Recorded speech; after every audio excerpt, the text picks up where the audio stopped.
किसी अनहोनी या दुर्घटना से पहले उपाय योजना कर ले वो मनपा प्रशासन कैसी। जी हाँ, इस वक्त हम मेडिकल स्क्वायर के अजनी मार्ग पर खड़े हैं और यहाँ पर पिछले 2 दिन पहले जो बारिश हुई उसके कारण जो पेड़ है वो धराशायी हो गया। एक टहनी जो है बड़ी सी उसकी टूट गई और वो यहाँ के ही पोल जो इलेक्ट्रिक पोल रहते हैं उसके वायरों में फंसकर खड़ी है और उसके सहारे वो जो टहनी है वो लटक रही है। लेकिन इसकी शिकायत यहाँ के जो स्थानिक दुकानदार है उन्होंने मनपा प्रशासन से और एमएससीबी से की, लेकिन मनपा प्रशासन और एमएससीबी अपनी लापरवाही बरते हुए है और कुंभकर्ण की नींद में सोए। शायद वो किसी अनहोनी या दुर्घटना की ही राह देख रहे हैं।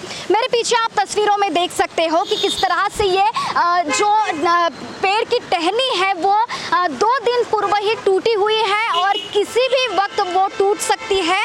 और आधी टूटी हुई जो टहनी है वो यहाँ के ही मैं अपने कैमरा पर्सन से रिक्वेस्ट करूँगी कि यहाँ का जो पोल है उसे भी दिखाए ताकि आपको समझ में आ सके कि ये जो पोल है उसकी जो वायरिंग यहाँ से गई है उस वायरिंग के बीच में ये टहनी पूरी तरह से फंसी हुई है। और ये फंसी होने के कारण आधी टहनी यहाँ पर फंसी हुई है और आधी टहनी लटके हुए है। किसी भी वक्त अगर बारिश का मौसम तो फिलहाल जारी ही है, साथ ही साथ जो तूफान आते रहता है उसके वजह से तूफान की वजह से अगर ये टहनी टूट जाती है और इस वायरिंग में फंसकर अगर कोई दुर्घटना हो जाती है या फिर इस जो नीचे यहाँ पर एनएमसी की ही दुकानें हैं उसमें अगर गिर जाती है तो कितनी बड़ी दुर्घटना हो सकती है। लेकिन इस पर तो मनपा प्रशासन और एमएससीबी कोई भी दखल लेने के लिए फिलहाल तो 2-3 दिन के बाद भी तैयार नहीं है। शायद इसी के कारण आपको बता दें कि और एक बात बताना चाहूँगी कि ये जो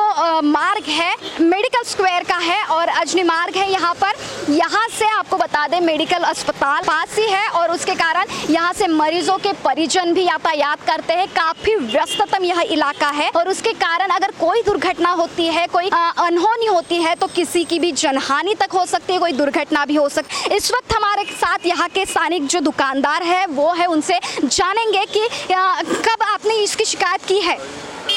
शनिचर को जब हुआ था घटना उसी वक्त शाम को 7 बजे हमने एमएससीबी में इसकी सूचना दी थी।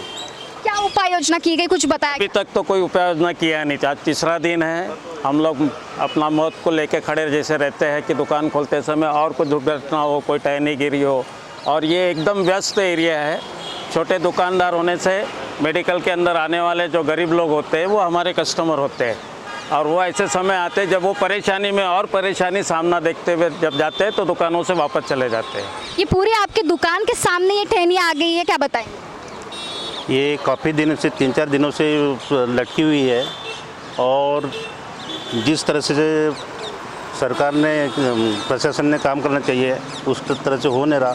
एमएससीबी में कंप्लीट करने के बाद में भी वो हमारे इस देने की तरफ ध्यान दे नहीं रहे हैं।